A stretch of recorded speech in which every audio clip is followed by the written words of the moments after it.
Charlotte's Web. Chapter 4. Loneliness. The next day was rainy and dark. Rain fell on the roof of the barn and dripped steadily from the eaves.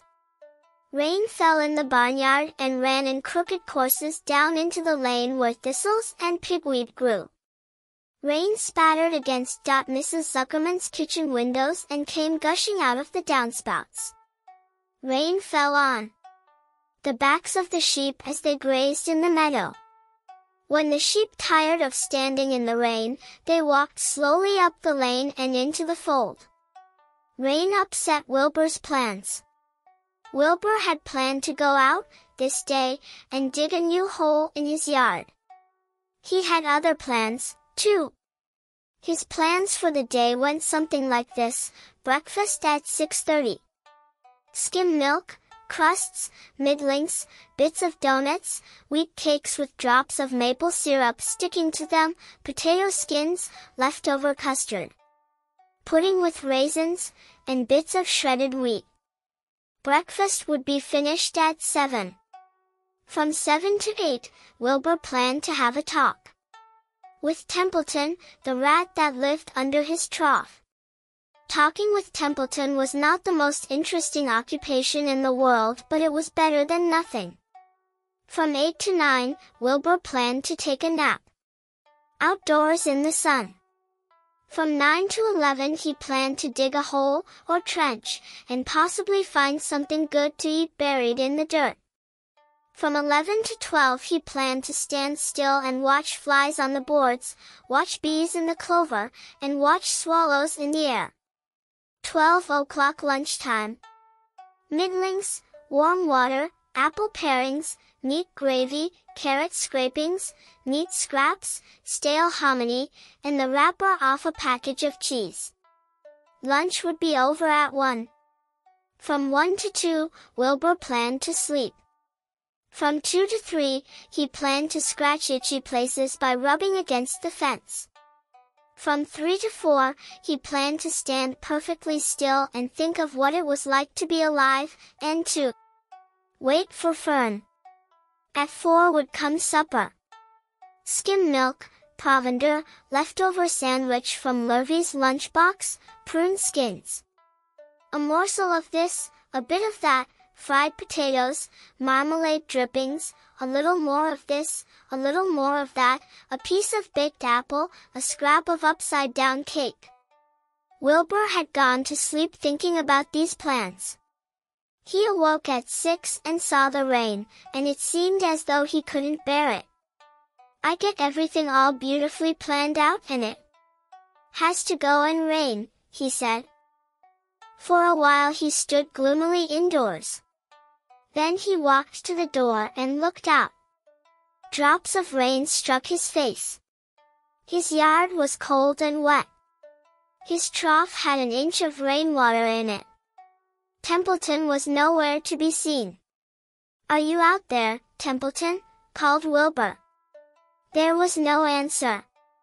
Suddenly Wilbur felt lonely and friendless. "One day just like another," he groaned. "I'm very young, I have no real friend here in the barn, it's going to rain all morning and all afternoon, and Fern won't come in such bad weather. Oh, honestly." And Wilbur was crying again, for the second time in 2 days. At 6:30 Wilbur heard the banging of a pail. Lurvy was standing outside in the rain, stirring up breakfast. "Come on, pig," said Lurvy. Wilbur did not budge. Lurvy dumped the slops, scraped the pail, and walked away. He noticed that something was wrong with the pig. Wilbur didn't want food, he wanted love. He wanted a friend, someone who would play with him. He mentioned this to the goose, who was sitting quietly in a corner of the sheepfold. "Will you come over and play with me?" he asked. "Sorry, Sonny, sorry," said the goose. "I'm sitting on my eggs. 8 of them. Got to keep them toasty warm. I have to stay right here, I'm no flibberty-ibberty-gibbet. I do not play when there are eggs to hatch." I'm expecting goslings. Well, I didn't think you were expecting woodpeckers, said Wilbur, bitterly. Wilbur next tried one of the lambs. Will you please play with me? He asked. Certainly not, said the lamb.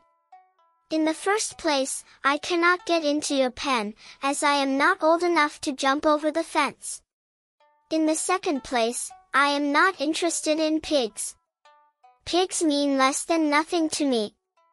What do you mean, less than nothing? Replied Wilbur. I don't think there is any such thing as less than nothing. Nothing is absolutely the limit of nothingness. It's the lowest you can go. It's the end of the line. How can something be less than nothing?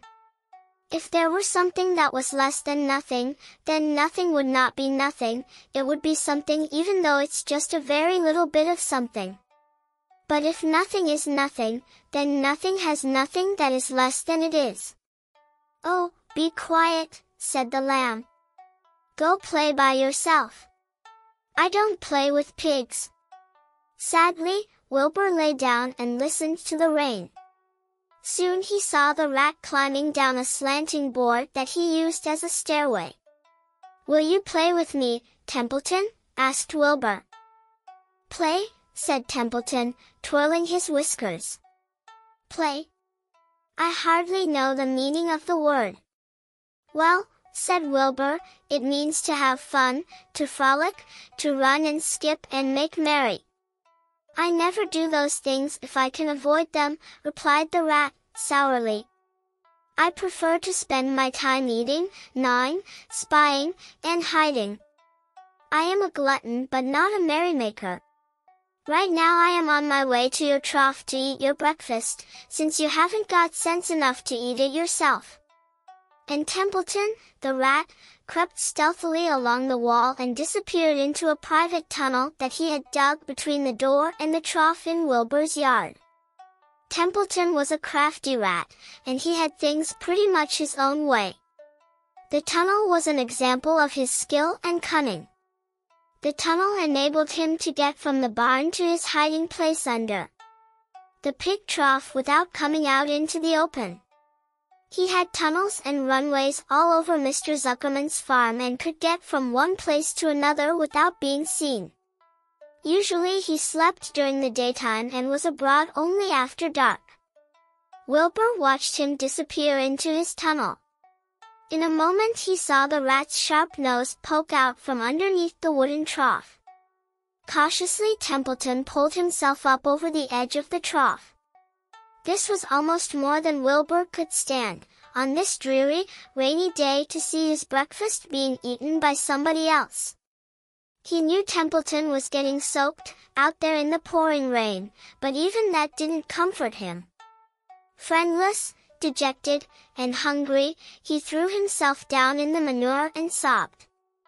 Late that afternoon, Lurvy went to Mr. Zuckerman. I think there's something wrong with that pig of yours. He hasn't touched his food. Give him 2 spoonfuls of sulfur and a little molasses, said Mr. Zuckerman. Wilbur couldn't believe what was happening to him when Lurvy caught him and forced the medicine down his throat.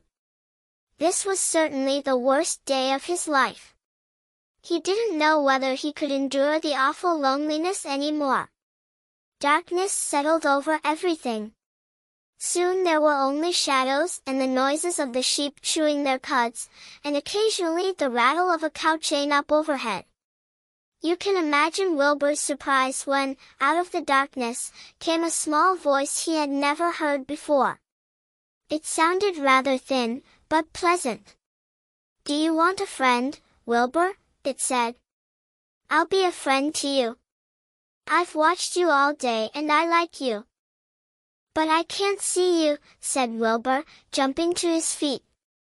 Where are you? And who are you? I'm right up here, said the voice. Go to sleep. You'll see me in the morning.